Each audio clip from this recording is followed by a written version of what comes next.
Assalamu alaikum wa rahmatullahi wa barakatuh. Bismillah ar-Rahman ar-Rahim. Alhamdulillah wa salatu wa salam ala ashraf al-anbiya wa khatim al-nabiyyin. Nabiyyina Muhammad wa ala alih wa ashabih wa man tabi'ahum bil ihsan ila yawm al-din. Today we have a question from one of our questioners in Australia, Ahmed. And the brother wanted to know about a situation that comes to him when he's in his salah.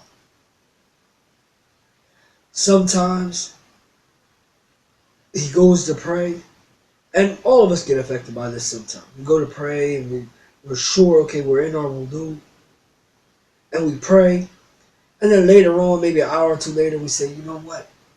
I broke my wudu. But sometimes the shaitan comes to us and he says to us, don't worry about it, you did it, you made a mistake, no problem. You did it based upon, and you had good intentions. Verily the deeds are based upon their intentions.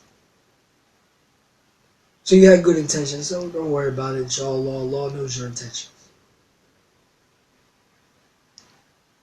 But this is a problem.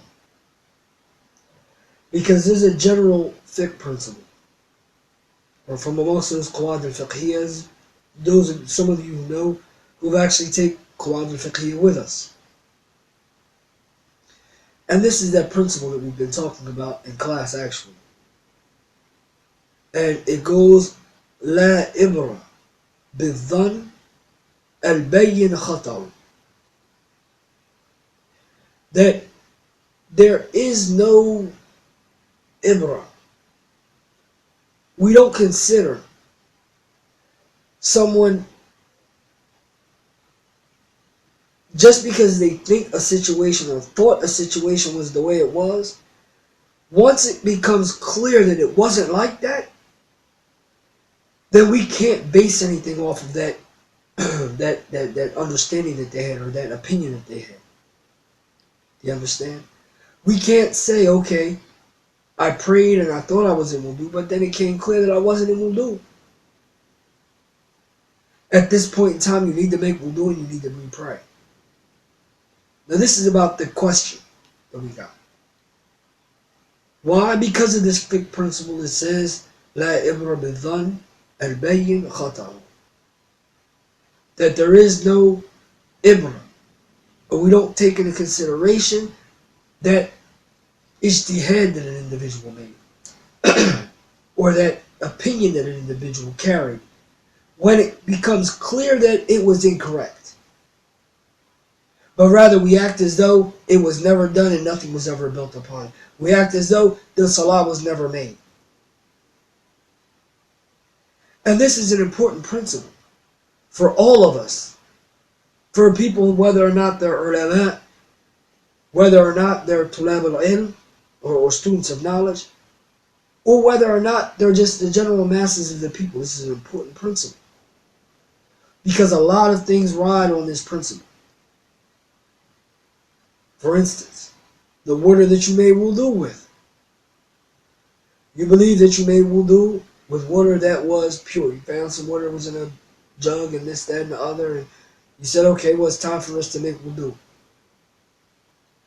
You made wudu with this water and then you prayed. And later on, someone comes in there looking for the water in the jug. They're like, what happened to the water in the jug? I was about to go dump it out.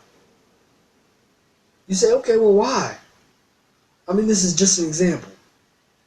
And they say because, something was in that water and the water itself was najis.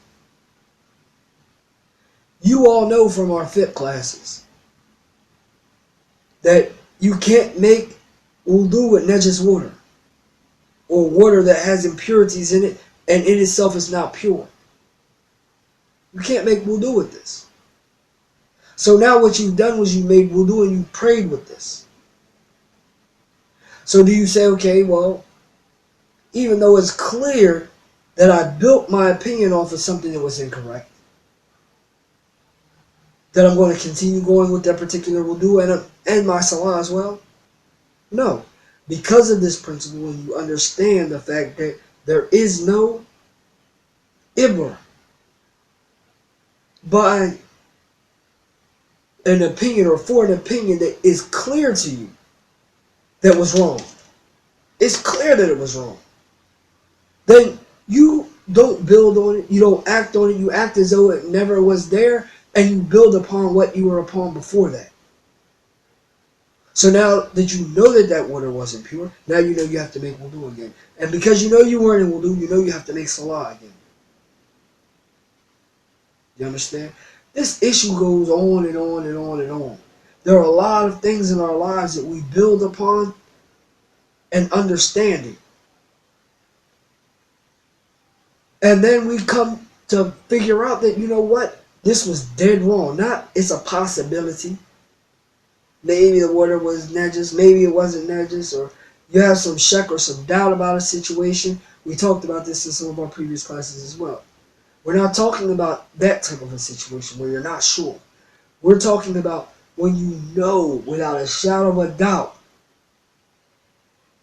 that you were wrong.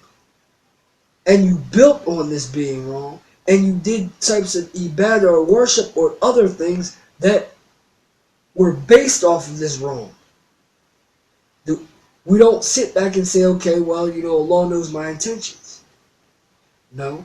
We understand that the ulama have put down these qawaid or these principles for us to be able to work from, to go off of. And this is why they're so important. Especially this particular principle that is with us today. So do your best. Whether or not you memorize it is not, you know, the most important thing to me. But that you understand it, that you're able to apply it correctly, and that you're able to spread it and teach it to the others. So if you have any questions about this particular principle, or any other general questions, as usual, you can leave the questions below or contact us through either of the sites, and inshallah ta'ala we'll try to get to them. But what I would advise you to do is, if you found this video beneficial, subscribe. This way, subscribe, like it, whatever. Because this way, what it'll do is it'll make sure that you always are kept in the loop when new videos come out. Bi'idhnillahi ta'ala. And anyone that you think that can benefit from this, we ask that you share this with them. So that they too can benefit, so that we can start trying to pass off information that we can actually use in our lives. And not just be passing off information, but passing off beneficial knowledge that can actually be applied in our everyday lives. Tayyib, I hope this was a question, an answer that was beneficial and attached to the question itself. And if you need any more bayan, like I said, just leave your questions below. Jazakallahu khair. Subhanaka Allahumma wa bihamdik. Wa ashhadu an la ilaha illa ant. Wa astaghfiruka wa atubu ilayk. Wassalamu alaikum wa rahmatullahi wa barakatuh.